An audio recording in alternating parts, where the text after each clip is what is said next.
Agricultor que maneja el carbono maneja el futuro de su cultivo.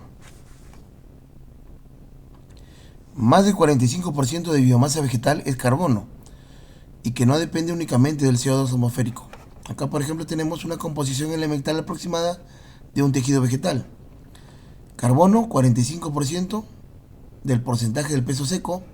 Oxígeno, 45% del porcentaje del peso seco. Hidrógeno, 6% y nitrógeno, 1.5%.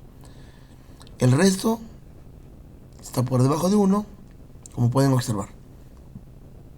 Ahora, el carbono no solo está en el aire, también puede nacer del suelo a través de unos procesos que les voy a explicar. Acá, por ejemplo, tenemos un cuadro en el cual se muestra el contenido de carbono y oxígeno en porcentaje en peso en diferentes especies de plantas recolectadas en el centro occidente de México. Si pueden observar, acá tenemos los diferentes géneros y especies, en la cual lo que resalta acá es que más del 40% en promedio, en ambos casos, tanto carbono como oxígeno, es pues esto, bueno, carbono y oxígeno. Acá tenemos otro desglose en la cual mostramos la composición química general de las plantas en base seca, ¿no? En la cual representa más del 95-98% del peso seco. El carbono entre 45 a 50% y el oxígeno entre 40 a 45%. Los demás es hidrógeno, nitrógeno, entre 0.1 y 5% del peso seco es potasio, calcio, magnesio, fósforo y azufre, y menos del 0.1%, pero esenciales, los micronutrientes. Acá mostramos otro estudio en la cual pues determinaron que la composición elemental promedio de las plantas estaba compuesto por, en su mayor parte, por oxígeno y carbono, ¿no? Acá entonces estamos hablando de fijación de carbono y respiración mitocondrial, ¿no? La importancia. Y los demás componentes, pues hidrógeno y otros elementos, los que observamos acá. Nitrógeno, potasio y todo lo demás. Los principales compuestos orgánicos en tejidos vegetales. Más del 40% es celulosa, hemicelulosa, almidones, que son sustancias de reservas, azúcares que participan en los diferentes procesos metabólicos de la planta, y el resto pues es lignina, proteínas, lípidos, ácidos nucleicos, metabolitos secundarios. Nos vamos a enfocar en estos. Observamos acá que en su mayoría están constituidos por azúcares, y los azúcares tienen carbonos, en la cual la sacarosa, por ejemplo, es glucosa más fructuosa, es un disacárido, ¿no? Entonces, el agricultor que maneja el carbono maneja el futuro de su cultivo. La melaza como energía. Si ustedes fermentan melaza con Micronative, que es un conjunto de microorganismos que nosotros como empresa Biofértil producimos, ¿no? La melaza es una fuente de azúcar. Va a alimentar estos microorganismos y los microorganismos van a producir acetatos, etanoles, piruvatos, aminoácidos, macro y microelementos. Entonces le dan un valor agregado a su melaza. Cada gota de melaza con el Micronative va a ser combustible para la vida microbiana.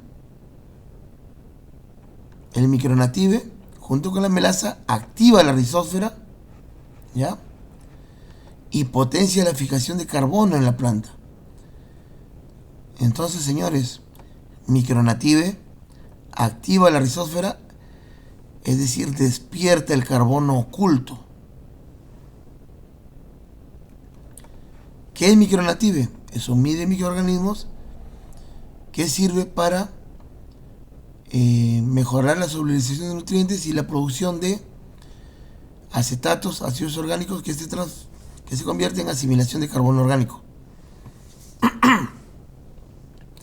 La melaza es fuente de energía que contiene azúcares simples como la glucosa, fructosa, sacarosa y alimenta directamente a los microorganismos, los multiplica y cuando entran en el suelo aceleran la fermentación, la descomposición fermentativa de las ligninas y otros compuestos y le da alimento a tu cultivo, ¿no? Aparte que se multiplican los microorganismos benéficos. La rizósfera, que está constituida por la porción de la planta que está en contacto con el suelo, y ahí conviven pues los microorganismos como los hongos y las bacterias, los cuales aprovechan los exudados de las plantas que salen de las raíces y ellos lo convierten en metabolitos microbianos que entran a las raíces para los diferentes procesos que requiere la planta. Entonces, cuando ustedes activan la rizósfera con el micronative y la melaza, se producen compuestos bioactivos útiles para la agricultura como ácidos húmicos, exudados microbianos, enzimas, que generan un ambiente biológicamente activo que facilita la absorción de nutrientes y el reciclaje de carbono orgánico. También se potencia la fijación de carbono en la planta porque los microorganismos liberan CO2 en el suelo, el cual se puede disolver en el agua del riego y ser absorbido en forma de bicarbonato o carbonatos y difundirse al sistema radicular.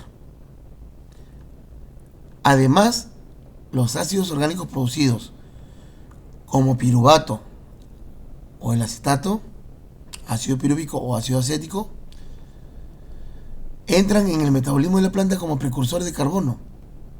Esto aumenta la eficiencia fotosintética, se capta más carbono y se almacena en forma de azúcares, celulosa, almidón y por ende produce frutos más grandes. Entonces, la melaza de azúcar se transforma en energía a través del micronative con los microorganismos y de energía se transforma a biomasa. El piruvato o ácido pirúvico entra en el ciclo de Krebs, ¿ya? Y se transforma dentro de la mitocondria en acetilcoenzima A y sigue la ruta para producir ATP, adenosín trifosfato, que es la energía para que se produzcan los aminoácidos, los ácidos orgánicos, lípidos, pigmentos y biomoléculas. En otras palabras, el piruvato es como una moneda metabólica que la planta usa para decidir entre producir energía o construir biomasa.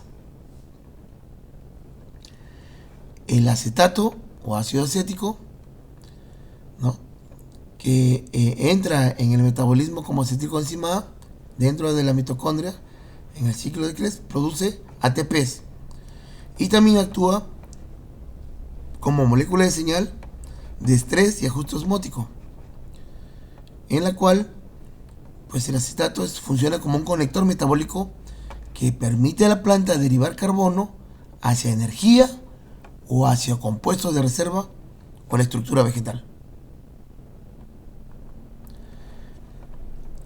En resumen, la fotosíntesis utiliza la energía del sol con dióxido de carbono y agua y produce glucosa más oxígeno. Ustedes obtienen con la fermentación de la melaza con micronative glucosa y azúcares, ¿no? Ahorran energía. La fotosíntesis ocurre en el estroma del cloroplasto, en la cual pues entre el agua se sale como oxígeno y el CO2 entra en el ciclo de Calvin, Benson y se produce azúcares, ¿no? Acá tenemos el ciclo de fijación de CO2 o de carbono, ciclo de Calvin, en la cual pues El CO2 sigue toda esta ruta, eh, gastando ATPs, y se produce azúcares que vienen a convertirse en almidones, sacarosa, y parte entra a la glucólisis. El destino de esos azúcares pues es, por ejemplo, la glucosa como energía vía glucólisis y respiración, sacarosa en el transporte a órganos de consumo, almidón se reserva en las hojas y tubérculos de semillas, celulosa y hemicelulosa forman la estructura de la pared celular, precursores metabólicos de aminoácidos, ácidos grasos y lignina. Ese es el destino de los azúcares. Entonces recordemos, el piruvato dentro del ciclo dentro de la mitocondria se transforma en acetilcoenzima A y produce ATPs. A eso sí le llama glucólisis. La glucosa se transforma en piruvato, entra en la mitocondria y se produce acetilcoenzima A, que entra en el ciclo de Krebs y sirve para el transporte de electrones, que va a generar energía, ATPs. ¿No? Ahí tenemos un resumen de los dos procesos. En conclusión, aunque el 95-98% del carbono en las plantas viene de la fotosíntesis, existen otras vías complementarias, como la que hemos visto, en la cual pueden aportar carbono y explicar la respuesta positiva a los biofertilizantes, enmiendas orgánicas o aplicaciones foliares de aminoácidos y azúcares. Al aplicar fermento de melaza, parte del carbono entra directo a la planta en forma de azúcares y ácidos orgánicos. Parte se transforma en CO2 en el suelo y parte alimenta la microbiota, que mejora la disponibilidad de nutrientes. No es fijación fotosintética clásica, pero sí es una vía complementaria, alterna, de asimilación de carbono orgánico y mineral. Como hemos visto, el piruvato y el acetato son formas simplificadas de carbono orgánico fácilmente utilizable. Este tiene 3 carbonos y este tiene 2 carbonos. Cuando se generan en la rizósfera por fermentación de la melaza con Micronative, la planta puede aprovecharlos como carbono adicional, además del carbono atmosférico. Entonces, esto potencia la fijación de carbono en el crecimiento de biomasa y la producción de frutos más grandes. Entonces, señores, activar el ciclo de carbono en el suelo con el Micronative y la melaza es sinónimo de mayor productividad, resiliencia y sostenibilidad. Recuerden, Micronative más melaza, energía más microbiota más activa, se libera CO2 y metabolitos, se convierte en una rizósfera más fértil y van a tener una planta con mayor capacidad de fijar carbono y producir biomasa. Entonces, yo les recomiendo que utilicen la melaza con el Micronative inyectado vía sistema o en la producción de biofermentos para incrementar sus rendimientos, incrementar la fijación de carbono y obtener más biomasa. Muchas gracias.